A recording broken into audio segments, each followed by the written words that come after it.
فاعوذ باللہ من الشیطان الرجیم بسم اللہ الرحمن الرحیم ان الصلاۃ کانت علی المؤمنین کتابا موقوتا صدق اللہ المولانا العظیم وصدق رسولہ النبی الامین المتین الکریم ونحن علی ذلک لمن الشاہدین والشاکرین والحمد للہ رب العالمین۔ سب سے پہلے آقائے دو عالم صلی اللہ علیہ وسلم کی بارگاہ میں درود پاک کا نذرانہ پیش کریں۔ اللہم صلی علی سیدنا مولانا محمد وآلہ وسلم صلاۃ و سلام علیک یا رسول اللہ صلی اللہ تعالی علیہ وآلہ وسلم۔ ہر مسلمان جو عاقل بالغ ہو اس کے اوپر نماز فرض ہو جاتی ہے۔ عاقل بالغ،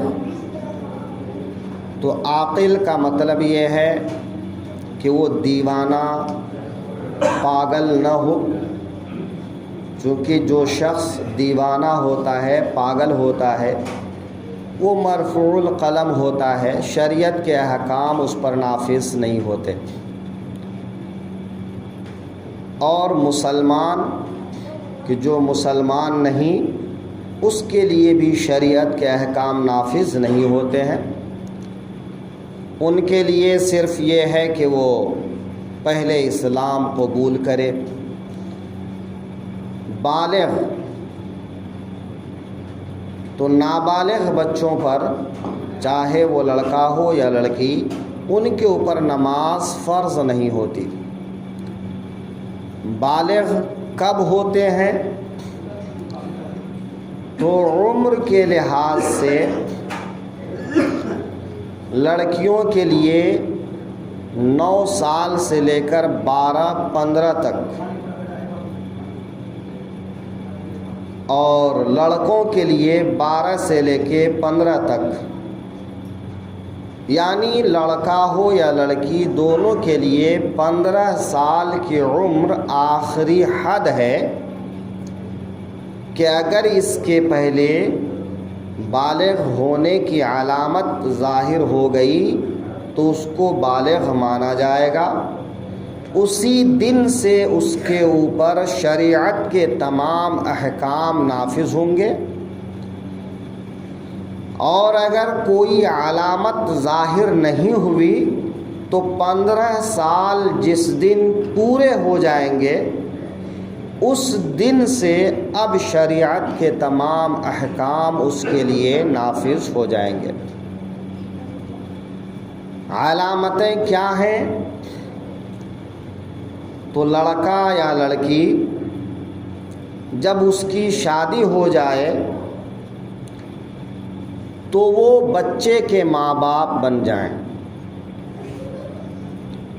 لڑکا شادی کیا، 15 سال سے کم عمر کا ہے اور اس کی بیوی حاملہ ہو گئی، یا کوئی لڑکی 15 سال سے پہلے اس کی شادی ہوئی اور وہ حاملہ ہو گئی، تو یہ بالغ ہونے کی نشانی ہے۔ اس کے علاوہ عورتوں کے جو مخصوص ایام ہوتے ہیں، اگر وہ دن شروع ہو گئے تو لڑکی بالغ مانی جائے گی۔ لڑکوں کو احتلام ہونے لگا تو لڑکا بالغ مانا جائے گا۔ تو لڑکیوں کی عام طور پر 9 سے 15 سال کے بیچ کی عمر بالغ ہونے کی ہوتی ہے، اور لڑکوں کے لیے 12 سے 15 سال کی عمر بالغ ہونے کی ہوتی ہے۔ اگر کوئی علامت ظاہر نہ ہو تو 15 سال کی عمر دونوں کے لیے بالغ ہونے کے لیے کافی ہے۔ 15 سال پورے ہوئے کہ نماز فرض ہو گئی، روزہ فرض ہو گیا، حج فرض ہو گیا، صاحب استطاعت ہیں تو زکوٰۃ فرض ہو گئی، صاحب نصاب ہیں تو، یعنی شریعت کے تمام احکام ان کے لیے نافذ ہو گئے۔ آج ہم گفتگو کرنا چاہتے ہیں کہ یا تو کسی عذر کی وجہ سے یا اپنی کوتاہی کی وجہ سے جب ہماری نمازیں چھوٹ جاتی ہیں تو ان نمازوں کو ادا کرنے کا طریقہ کیا ہے؟ کیا وہ نمازیں یوں ہی معاف ہو جائیں گی یا توبہ استغفار سے نمازیں معاف ہو جائیں گی یا پھر کوئی روپے پیسے دے کر معافی حاصل کر سکے گا؟ تو ایسا بالکل بھی نہیں۔ نمازیں جو قضا ہوئیں وہ نمازیں پڑھنے سے ہی ادا ہوتی ہیں، بغیر پڑھے ادا ہونے کی صورت نہیں ہے۔ توبہ کرنے سے قضا کرنے کا جو گناہ ہوا تھا وہ گناہ معاف ہو سکتا ہے۔ ایک ہے کہ قضا کرنا فرض ہے لیکن قضا کرنے کا ایک الگ گناہ ہے، نماز چھوڑنے کا ایک الگ گناہ ہے، اور نماز کو وقت گزار دینے کا بعد میں پڑھنے سے بھی قضا کرنے کا ایک الگ گناہ ہے، کیونکہ نماز کا وقت اللہ کی طرف سے مقرر ہے تو اس نماز کو اسی وقت میں پڑھنا ہے۔ وقت گزار دیا تو گنہگار ہو گئے۔ اب اگر پڑھیں گے تو قضا نماز ادا تو ہوگی لیکن وقت گزار کر پڑھنے کا جو گناہ ہے اس گناہ کے لیے توبہ کرنا ہوگا، بنا توبہ کیے وہ گناہ معاف نہیں ہوگا۔ جب نمازیں 5 وقت کی قضا ہو جائیں، چھٹی نماز قضا نہ ہو تو اس آدمی کو صاحب ترتیب کہتے ہیں، کہ پھر وہ آدمی جب تک قضا نمازوں کو نہ پڑھ لے تب تک ادا نمازوں کو نہیں پڑھ سکتا اگر وقت میں گنجائش ہے تو، اور وقت میں گنجائش نہیں ہے تو وقتیہ نماز پڑھ لے، پھر قضا پڑھے، پھر دوسرے وقت کی نماز پڑھے۔ لیکن جن کی 6 نمازیں یا اس سے زیادہ نمازیں قضا ہو گئیں تو وہ اب صاحب ترتیب نہیں رہا۔ وہ وقتیہ نمازیں جس وقت بھی جو نماز پڑھے گا اس وقت کی وہ نماز اس کی ہو جائے گی۔ اب قضا نمازیں جو ہیں ان کے ادا کرنے کا کیا طریقہ ہے؟ اس کو ہم لوگ آسانی کے لیے قضائے عمری بھی کہہ سکتے ہیں، کہ عمر بھر کی قضاؤں کو کیسے ادا کریں۔ تو آپ کو ایک حساب لگانا ہے کہ لم سم آپ 15 سال کی عمر میں بالغ ہوئے اور 25 سال کی عمر سے آپ نے نماز پڑھنا شروع کیا، تو بیچ میں 10 سال کی نمازیں آپ کی قضا ہیں، تو یہ 10 سال کی نمازیں آپ کو پڑھنا ہے۔ تو 10 سال میں کتنی فجر ہیں، کتنی ظہر ہیں، کتنی عصر ہیں، آپ اس طرح حساب لگا لیں۔ حساب لگا کر ادا کرنے کا ایک طریقہ یہ ہے کہ پہلے آپ ایک وقت کی ساری نمازیں قضا پڑھ لیں۔ مثلا 10 سال کی فجر قضا ہیں، نمازیں پہلے پڑھ لیں، پھر ظہر پہلے پڑھ لیں، پھر عصر پڑھ لیں۔ ایک طریقہ تو یہ ہے۔ دوسرا طریقہ یہ ہے کہ روزانہ کے حساب سے 5 وقت کی نماز پڑھ لیا کریں، کہ روزانہ پہلے فجر پڑھیں، پھر ظہر پڑھیں، پھر عصر پڑھیں، پھر مغرب پڑھیں، پھر عشاء پڑھیں۔ تو روزانہ 5 نمازیں جو قضا ہوتی ہیں اس لحاظ سے پڑھتے جائیں. تو جیسے جیسے آپ پڑھتے جائیں گے ویسے ویسے روزانہ کی نماز کم ہوتی جائے گی. تو یہ دونوں طریقہ ہو سکتا ہے. آپ کو جو آسان لگے، حالانکہ آسان یہی ہے کہ روزانہ کے حساب سے پڑھ لیا جائے تو زیادہ بہتر ہے. اچھا، قضا نمازوں کے لیے کوئی وقت نہیں. ظہر کے وقت میں فجر کی پڑھیں یا ظہر کے وقت میں عشاء کی پڑھیں، اس کے لیے کوئی وقت نہیں. جب جب آپ کو وقت مل جاتا ہے تب تب آپ قضا نمازیں پڑھ سکتے ہیں، اوقات مکروہہ کو چھوڑ کر.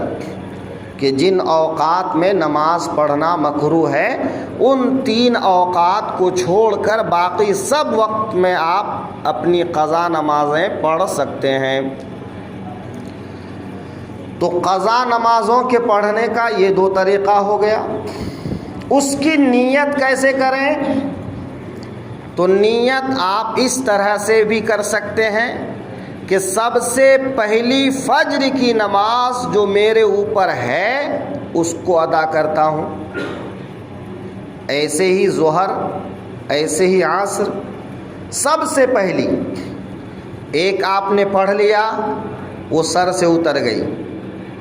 اب جو قضا نمازیں رہیں اس میں سب سے پہلی آ گئی ہے نا، کہ دوسرے ٹائم کی نماز ہے پہلی ہو گئی. اب تو ایسے ہی یہ سلسلہ جاری رہے گا کہ جتنی آپ کی ادا ہوتی جائے گی وہ تو ادا ہو گئی، جو قضا رہیں گی وہ سرکتے سرکتے ہر نماز اب پہلی قضا ہو جائے گی.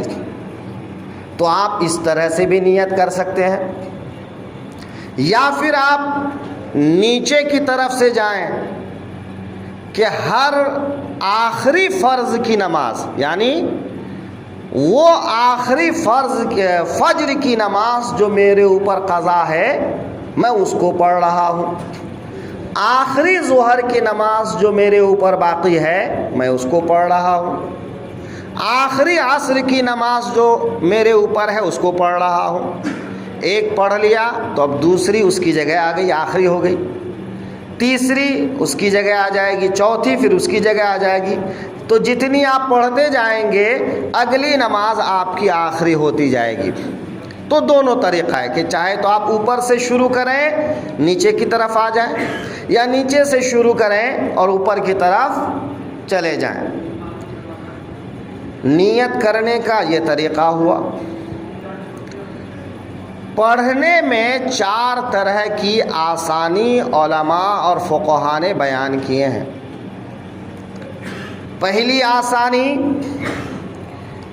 کہ رکوع سجدے میں عام نمازوں میں کم سے کم 3 مرتبہ سبحان ربی العظیم رکوع میں، سبحان ربی الاعلی سجدے میں کہنا سنت ہے.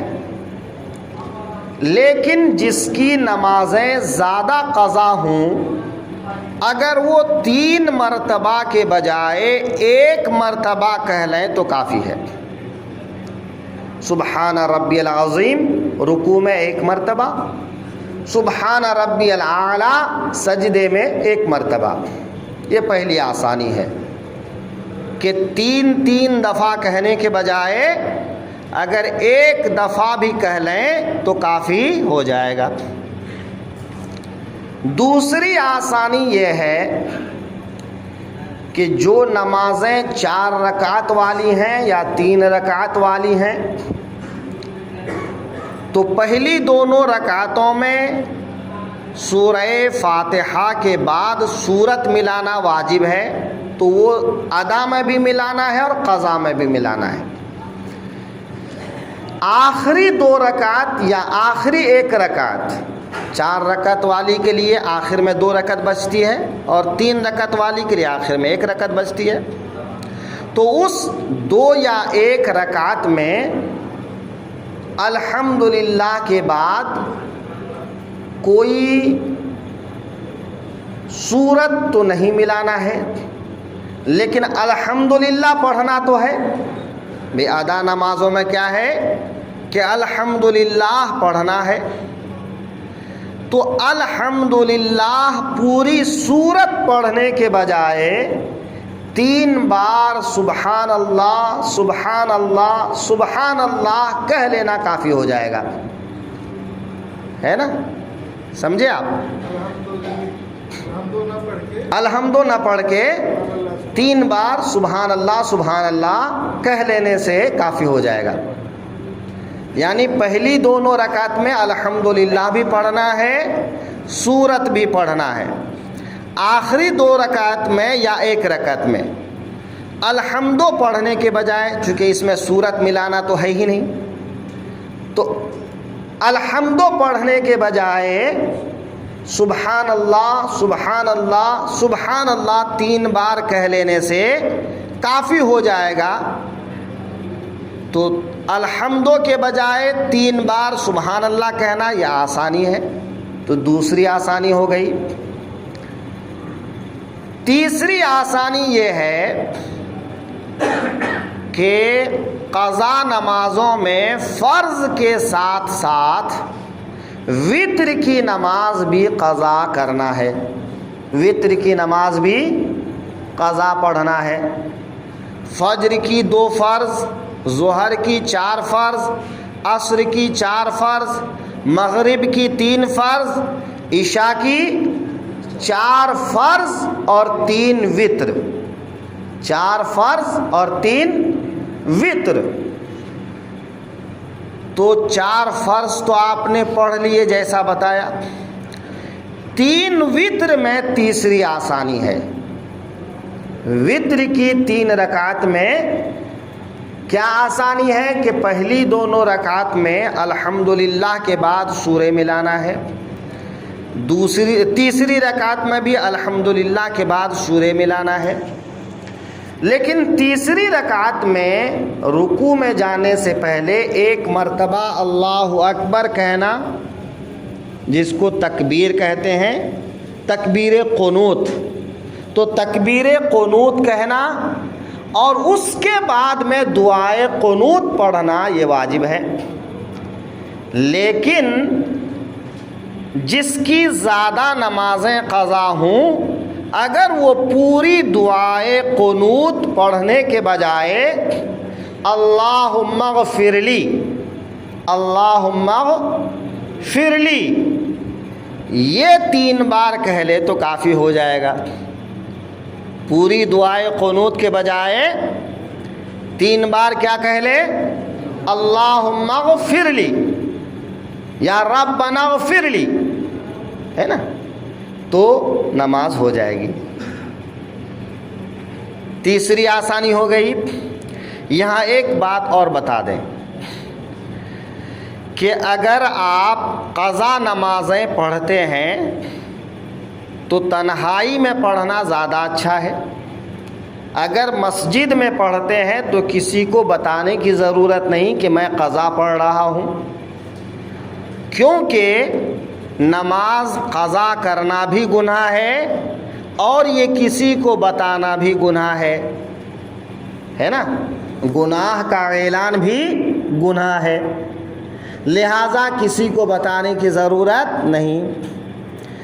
امام صاحب سے کبھی مسئلہ پوچھنا ہے تو وہاں تو ضرورت ہے کہ پھر امام صاحب کو بتانا ہوگا کہ میری نمازیں قضا ہو گئی ہیں تو میں ان نمازوں کو کیسے پڑھوں. تو وہاں مسئلہ پوچھنے کے لیے درکار ہے، ضرورت ہے. باقی عام پبلک کو بتانے کی ضرورت نہیں. تو جب عام آدمی کے بیچ میں بتانے کی ضرورت نہیں، تو جب آپ عام آدمی کے بیچ میں نماز پڑھیں گے تو وتر کی 3 قضا جب پڑھیں گے تو تیسری رکعت میں جو تکبیر کے لیے ہاتھ اٹھانا ہوتا ہے، اگر اکیلے میں پڑھ رہے ہیں تو ہاتھ اٹھائیں، اور اگر مسجد میں پڑھ رہے ہیں، چند لوگوں کے بیچ میں پڑھ رہے ہیں، تو ہاتھ اٹھانے کی بھی ضرورت نہیں. بہتر کیا ہے؟ بنا ہاتھ اٹھائے صرف اللہ اکبر کہہ لیں. تیسری رکعت میں آپ ہاتھ اٹھائیں گے، دعائے قنوت پڑھنے سے پہلے تو لوگوں کو سمجھ آ جائے گا کہ یہ وتر کی قضا پڑھ رہے ہیں، چونکہ باقی نمازوں میں ہمارے یہاں بیچ میں ہاتھ اٹھانے کا حکم کہیں نہیں ہے نا، رفع یدین کا حکم کہیں نہیں ہے، صرف عشاء کی وتر کی تیسری رکعت میں ہے کہ ایک رکعت کے بیچ میں ایک بار ہاتھ اٹھا کر تکبیر کہنے کا حکم ہے۔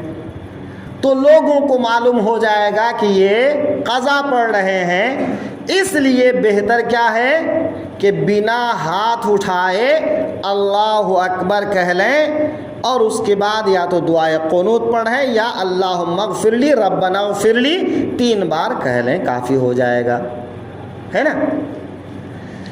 چوتھی آسانی، تو چوتھی آسانی یہ ہے کہ 4 رکعت پڑھنے کے بعد جب التحیات پڑھنے کے لیے بیٹھتے ہیں تو عام نمازوں میں التحیات کے بعد درود ابراہیمی پوری پڑھتے ہیں، اللہم صلی علی سیدنا محمد وعلی آل سیدنا محمد کما صلیت علی ابراہیم، یہ پوری درود شریف پڑھتے ہیں، اور اس کے بعد میں دعائے معصورہ پڑھتے ہیں، اللہم اغفر لی ولی والدی ولمن تولدا، ہے نا، یہ پوری دعا پڑھتے ہیں۔ جن کی قضا نمازیں زیادہ ہوں ان کے لیے آسانی یہ ہے کہ التحیات پڑھنے کے بعد اللہم صلی علی محمد وآلہ، اللہم صلی علی محمد وآلہ، اتنا پڑھ لینا کافی ہے، پوری درود ابراہیمی، پھر اس کے بعد دعائیں معصورہ پڑھنے کی ضرورت نہیں۔ تو آسانی کے لیے اگر التحیات پوری پڑھنے کے بعد اللہم صلی علی محمد وآلہ اتنا پڑھ کے سلام پھیر دے تو کافی ہے۔ تو قضائے عمری کے تعلق سے یہ کچھ باتیں ہوئیں جو ذہن نشین کرنے کی ضرورت ہے، اور جتنی جلدی ہو سکے انسان کو قضائے عمری پڑھ لینا چاہیے۔ زندگی کا بھروسہ نہیں کہ کب موت آ جائے، لہٰذا موت سے پہلے اپنی نمازیں مکمل ہوں، کیونکہ قیامت کے دن جو سب سے پہلے سوال ہوگا ایک مسلمان شخص سے وہ نماز کا ہوگا۔ جس کی نمازیں مکمل رہیں گی ان کا حساب کتاب آسان ہو جائے گا، نمازیں نامکمل رہیں گی تو حساب کتاب مشکل ہوگا۔ لہذا چاہیے کہ نمازیں اولاً قضا نہ کریں، لیکن اگر کسی وجہ سے نمازیں قضا ہو گئی ہیں تو ان قضا نمازوں کو جلد سے جلد ادا کر لیں۔ ایک آدمی قضا نمازیں پڑھنے کا پکا ارادہ کر چکا، لیکن زندگی نے وفا نہ کی، کہ ابھی ساری نمازیں نہیں پڑھے تھے کہ موت کا وقت آ گیا۔ لہٰذا ایسا آدمی مرنے سے پہلے اگر وصیت کر جائے کہ میری نمازوں کا فدیہ ادا کر دینا تو یہ بہتر ہے نا۔ وارثین کے لیے ضروری ہوگا کہ اب ان کی نمازوں کا فدیہ ادا کریں، لیکن اگر وصیت نہیں کر سکے، وفات کر گئے، وارثین اگر اپنی خوشی سے اپنے مورث باپ ماں یا کسی کی نمازوں کا فدیہ ادا کرنا چاہیں تو کر سکتے ہیں۔ وہ ایک حساب لگائیں کہ میرے باپ یا میری ماں یا کسی کی بھی نمازیں اتنی قضا تھیں تو ان نمازوں کا فدیہ میں ادا کرنا چاہتا ہوں، تو ایک حساب لگا لیں اور ہر نماز کے بدلے میں ایک صدقہ فطر ادا کرتے جائیں، ہر نماز کے بدلے میں ایک صدقہ فطر ادا کریں، ہے نا۔ اب اگر بہت زیادہ نمازیں ہوں تو اس کے لیے اسقاط کا طریقہ ہے، وہ کبھی اور بتائیں گے۔ السلام علیکم۔